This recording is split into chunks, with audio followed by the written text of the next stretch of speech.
Sounds like it's time to pass. Yeah, that's right. And, you know, Ed and my son work together. Ed's a great guy, and he works hard.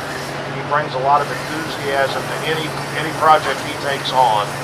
And clearly, look at this congressional race is going to be one of those. So thanks for being here with them. Thanks for letting me stop by, and I'm going to go find the very best bakery good I can find. Get a cup of coffee. Pay 10% extra just to be in the spirit of cap and trade. Whatever it takes. Thank you. Thank you. Thank you.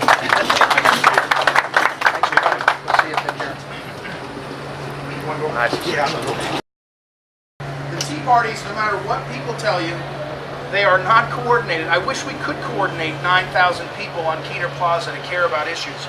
And as I said to someone, that day at Keener Plaza, April 15th, 9,000 people, half of them looked like me and Ed that have been to stuff before, and John Judd, it seemed, but the other half were folks. I remember I went to that, and as I was walking in, I saw the secretary at a law firm where I'd been a few weeks before. And I would have never guessed she would show up. And I said, you know, Judy? And she's like, yeah. And I said, why'd you come? And she said, I'm worried. And then she said, and here's my sister, and my other sister, and my brother-in-law, and my mom. And they all came. So this is a grassroots reaction to what's going on. And I think we need to harness those people's concerns, help them understand what's going on, and find opportunities for them to be involved. So that's, you know, like I said, I'm going throughout the district and doing Ask Ed Anything gatherings, and mostly to hear from you all and talk and get better acquainted. And so questions, comments, discussion? Yeah. I remember when I was appointed the chairman of the St. Louis City Board of Election Commissioners, in 2005. I called my dad, and my dad said, Dad, I'm going to get a gubernatorial appointment. He said, that's great, son. He said, you're going to be a judge? I said, no, not a judge. He said, oh, you're going to be police board. And I said, no, Dad. I said, chairman of the Board of Elections. And he said, son, have you ever heard the phrase, deck chairs on the Titanic? And I laughed and I said, but we went into the election board, and I'll tell you what we did.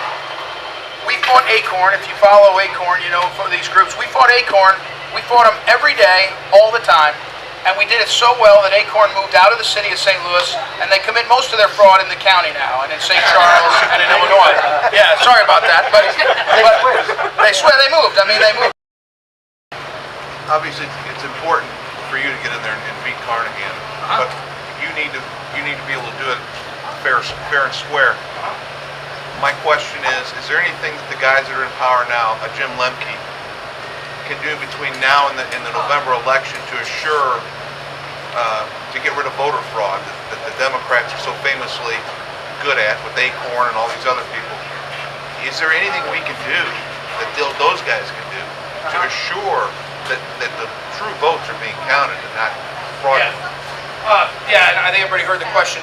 I would say this is, and you all know Senator Lemke. He's a great friend of mine, and he's one of the best fighters. Talk about fighters for our values and for honesty in the state. He's one of the best. So I think yes. The answer is yes. However, impacting some of what's happening. Let me start again. One of the most concerning parts of what's occurring is that we're taking away local control of things and depositing it in D.C. So right now, if you notice, the Department of Education, which, you know, is not contemplated in the Constitution, was created by the executive, has the head of it has billions of dollars, the secretary, to distribute however he sees fit. Well, if you have $1 billion or 5, he's got 5 or 8, that gets the attention of school districts and places who need buildings and others, and you start to get away from local control. Acorn's money is coming from the federal government, and therefore they're listening to the federal forces. One of the most important things we can do, and Jim's committed to this, Lemke is keeping our election authorities controlled by a balance of power. They're designed as such. They're elected in most of the state, but in the jurisdictions that have the highest fraud, they're by appointment. So St. Louis County, St. Louis City, they have appointed election commissioners. And Jim has the ability to stop any of those changes and has committed to doing it, to make sure that we don't put in hacks who say they're Republicans and aren't, and then let things change. But I will tell you that the most important way to fight that is to have both candidates and grassroots people understand that's a problem. Too many people don't think it's a problem. The press says it's not a problem. Robin Carnahan literally will tell you voter fraud's not a problem. It's a lie.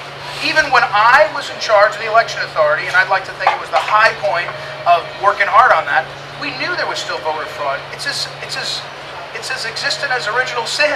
I mean, it's what happened. So what I mean by that is when we run our election, in the primary and in the general, we are going to have a system that floods the zone with, we did this with Jim Lemke's race, floods the zone with people who are watching for voter fraud and attacking it. Because what they do is when they see that you know it's there, they move on to other places.